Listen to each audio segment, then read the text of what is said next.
This message is issued by the Emergency Coordination Center in coordination with the Department of Family Services. Please listen closely and follow the instructions that follow. This is not a drill. We are issuing this warning due to reports of unusual maternal behavioral patterns that pose immediate safety risks to family members. Starting 3 days ago, emergency dispatch centers across the region began receiving calls from concerned family members reporting disturbing changes in maternal behavior. What began as isolated reports has developed into a recognizable pattern that requires immediate public awareness and safety protocols. The first documented incident occurred on Tuesday evening when emergency services received a call from a teenage girl in Millbrook Heights.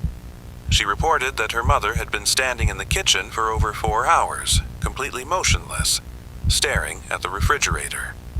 When approached, the mother turned with what the caller described as the wrong kind of smile and asked if she was hungry in a voice that sounded like her mother's but felt completely different. The girl fled to a neighbor's house and refused to return home. Similar reports began flooding in throughout Wednesday. Dispatch logs show calls from children, spouses, and other family members describing mothers who appeared normal at first glance, but exhibited subtle behavioral changes that triggered deep instinctual fear in those closest to them. The pattern was consistent enough that by Thursday morning, emergency services began documenting these incidents as a priority concern. What makes these cases particularly disturbing is the universal reaction of family members. Regardless of age, those who witnessed these behavioral changes described an immediate, overwhelming need to distance themselves from the affected individual. Children as young as 5 years old have been found hiding in closets or attempting to leave their homes. Adult children have called emergency services from their cars, parked outside their childhood homes, unable to explain why they cannot bring themselves to go inside. A family on Oakwood Drive reported their first concerning incident on Wednesday afternoon. The mother, who had been preparing dinner as usual, suddenly stopped mid-conversation and turned to face her 12-year-old son. She smiled at him in a way that made him immediately uncomfortable, though he couldn't explain why. When she reached out to touch his face, he instinctively pulled away. She continued smiling and said, "Don't you want Mommy to take care of you?" The words were normal, but her son later told responders that something about the way she said it made him feel like prey. The boy ran to his room and locked the door. For the next 3 hours, he could hear his mother walking back and forth in the hallway outside his room, occasionally stopping to knock softly and ask if he was okay. Each time she spoke, her voice sounded more and more like an imitation of his mother rather than his actual mother. When his father came home from work, the boy heard normal conversation downstairs and eventually came out of his room. His mother appeared completely normal again, with no memory of the afternoon's events. Later that night, more calls came in from the same neighborhood.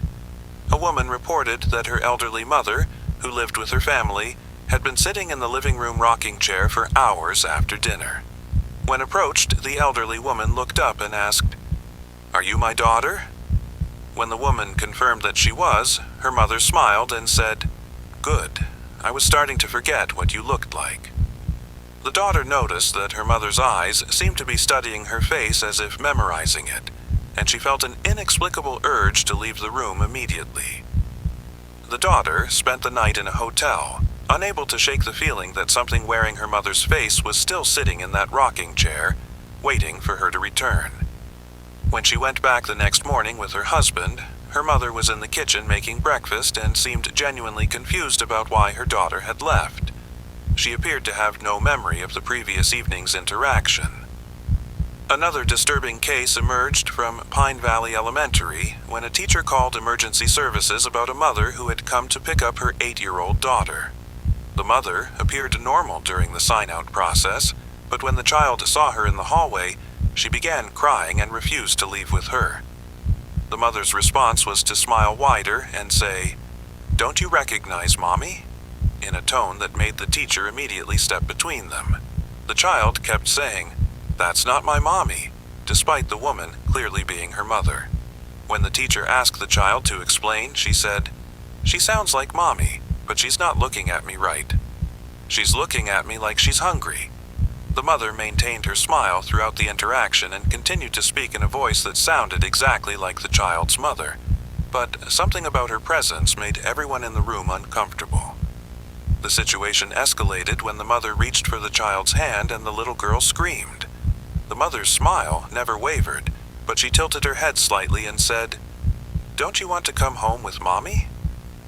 I've been waiting so long to take care of you."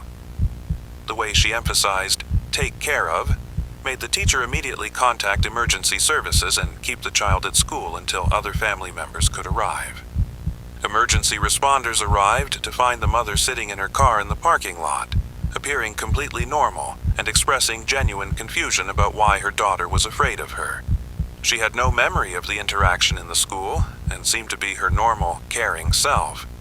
However, when reunited with her daughter later that evening after the father arrived, the child remained fearful and refused to be alone with her mother.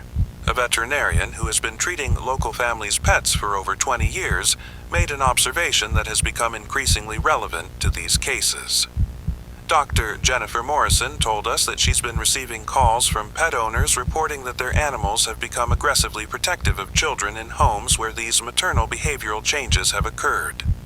Dogs that have never shown protective behavior are now positioning themselves between mothers and children, while cats are hiding with the children and refusing to leave their sides.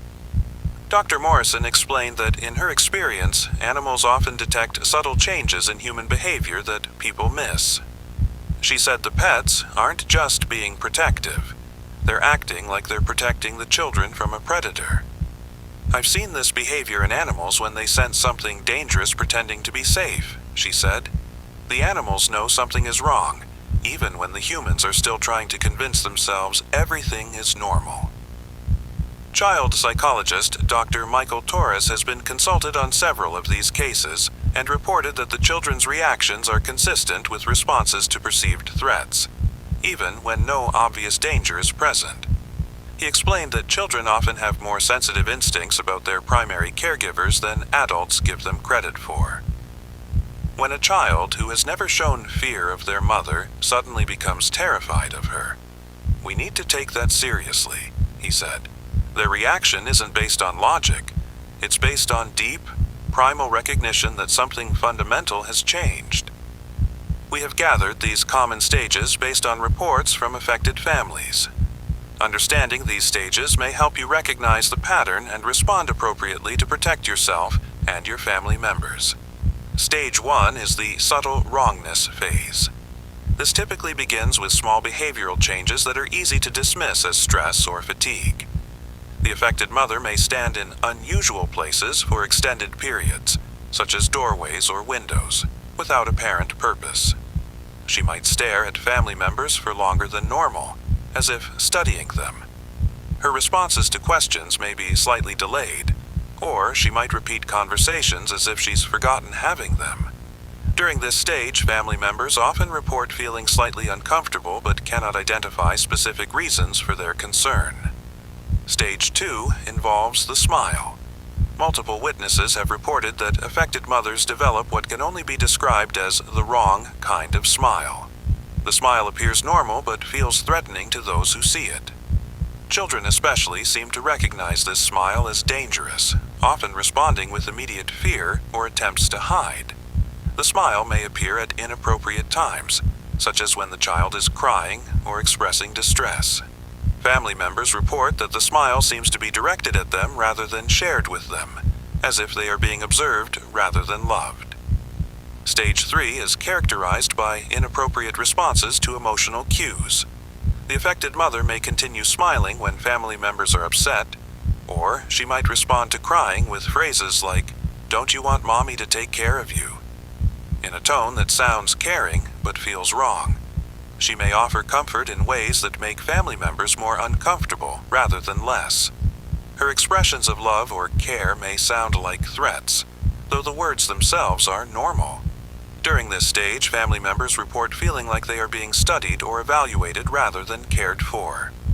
Stage 4 involves more overt attempts to maintain physical closeness. The affected mother may insist on touching family members in ways that feel wrong, such as stroking their faces while maintaining prolonged eye contact. She might follow family members around the house, always staying just close enough to be noticeable.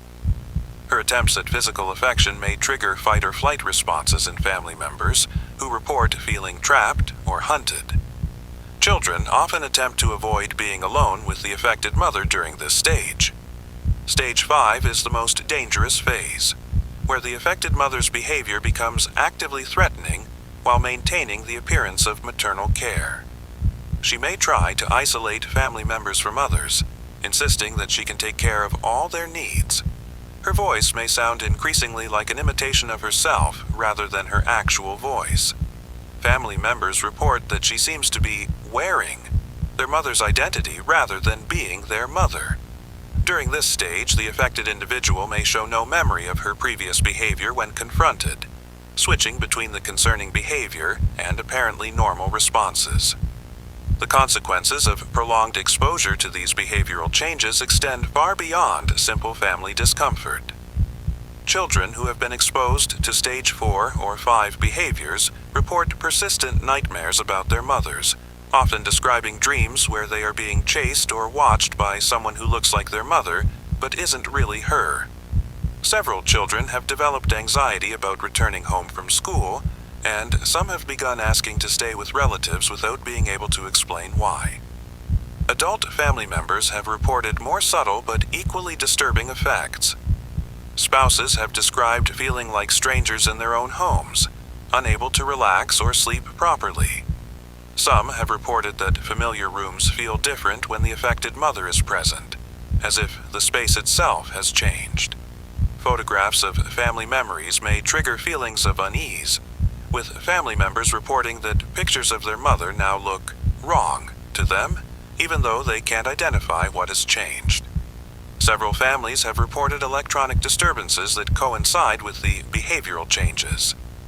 Digital cameras malfunction when trying to photograph the affected mother, producing images that are blurry or distorted despite clear lighting conditions. Video calls may experience unusual delays or audio distortions when the affected mother is present. Some families report that their home security systems begin registering motion in rooms where the affected mother is standing completely still. The most serious consequences involve family members who have attempted to dismiss or ignore the behavioral changes.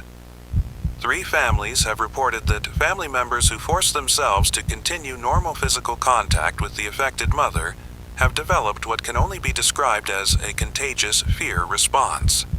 After attempting to hug or be close to the affected mother, these family members report feeling as if they are being watched constantly, even when alone. Some describe the sensation of having their thoughts monitored or feeling like they are being studied by an unseen presence. In one particularly disturbing case, a teenage son who attempted to comfort his mother during what he thought was a mental health crisis later reported that he could no longer remember what his mother's real voice sounded like. He described being able to hear her speaking, but her voice sounded like an imitation of itself. When he tried to recall memories of his mother from before the behavioral changes began, he found that her voice in his memories had also changed to match the new, wrong-sounding voice.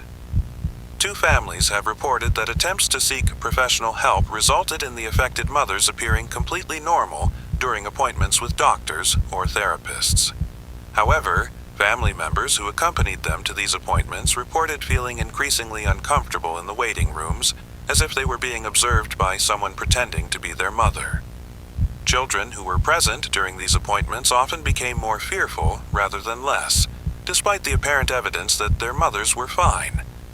The most concerning pattern involves families who have attempted to address the situation by confronting the affected mother directly. In every documented case, the affected mother has no memory of the concerning behavior and appears genuinely confused by family members' fears. However, several families report that after these confrontations, the behavioral changes became more pronounced and occurred more frequently. It appears that drawing attention to the behavior may actually accelerate the progression through the stages. Emergency services have documented several cases where family members have been found in their cars outside their homes, unable to explain why they cannot bring themselves to go inside. When asked to describe their concerns, they report that their homes feel wrong, as if something dangerous is waiting for them inside. Some describe feeling like they are being lured back into their homes by someone who sounds like their mother, but isn't really her. For your safety and the safety of your family members, you must follow these instructions immediately if you observe any of the behaviors described in this broadcast. First, do not confront the affected mother directly about the behavioral changes. Our documented cases show that direct confrontation may accelerate the progression to more dangerous stages. Instead, quietly remove yourself and other family members from the immediate area when these behaviors are observed. Second, trust your instincts and the instincts of children and pets in your household. If family members express fear or discomfort around the affected mother, do not dismiss these concerns as overreactions. Children and animals often detect these changes before adults do, and their reactions should be taken seriously. If a child refuses to be alone with their mother and cannot explain why, respect that boundary and ensure the child is supervised by other trusted adults. Third, document the behavioral changes without alerting the affected mother. Keep a record of specific incidents, times, and the reactions of family members. This information will be crucial for emergency responders and medical professionals. However, do not take photographs or videos of the affected mother during these episodes, as electronic devices may malfunction and the documentation process may trigger more concerning behavior. Fourth, establish a safe location outside the home where family members can gather if they need to leave quickly. This could be a neighbor's house, a relative's home, or a public location like a library or community center. Make sure all family members know where this location is and understand that they should go there immediately if they feel unsafe. Do not hesitate to use this safe location if the affected mother reaches stage 4 or 5 behaviors. Fifth, contact emergency services immediately if the affected mother attempts to prevent family members from leaving the home or insists on isolating them from others. If she begins speaking about taking care of all their needs or suggests that they don't need anyone else, this indicates progression to the most dangerous stage. Do not attempt to reason with her or explain why you need to leave. Simply remove yourself and other family members from the situation as quickly as possible. Remember that the affected mother may appear completely normal to outside observers, including emergency responders and medical professionals. This does not mean that your concerns are invalid or that you should return to normal family interactions. The behavioral changes may be intermittent and may not be visible to people who are not primary family members. Your safety and the safety of your children must be the priority, regardless of how the situation appears to others. The pattern of these incidents is expanding beyond isolated cases. Emergency dispatch centers in 3 neighboring counties have now reported similar calls, suggesting that this phenomenon is not limited to our immediate area. Dispatchers report that family members calling for help often sound confused about why they are afraid, but their fear is genuine and persistent. Many callers have described feeling like they are being hunted in their own homes by someone who looks and sounds like their mother but isn't really her. Attempts to understand the source of these behavioral changes have been unsuccessful. Medical examinations of affected mothers show no abnormalities, and psychological evaluations reveal no signs of mental illness or neurological disorders. The affected mothers appear to be physically and mentally healthy, which makes the behavioral changes even more disturbing for family members who witness them. The fact that the mothers have no memory of the concerning behavior suggests that something is causing these changes without their awareness or consent. Emergency services have noted that calls about these maternal behavioral changes often come in clusters, with multiple reports from the same neighborhoods within short time periods. This pattern suggests that the phenomenon may be communicable or triggered by environmental factors, though no specific cause has been identified. What is clear is that families who experience these changes need immediate support and should not be left alone with the affected mother until the situation is resolved. The safety of children in affected households is our primary concern. We want to emphasize that if you are experiencing these behavioral changes in your mother, you are not imagining things, and you are not overreacting. Your instincts are trying to protect you from something that appears safe but is actually dangerous. Listen to those instincts, remove yourself from the situation, and seek help from trusted adults who can assist you. If you observe any of the behaviors described in this broadcast, contact emergency services immediately. Do not wait for the situation to escalate to more dangerous stages. Early intervention is crucial for the safety of all family members. This broadcast will repeat every hour until further notice. If you stop hearing this broadcast, it means that normal communication systems have been disrupted, and you should consider this a signal to implement your family safety plan immediately. Remember, a mother's love should feel safe, not threatening. If the person who looks like your mother makes you feel like prey, trust that feeling and get to safety.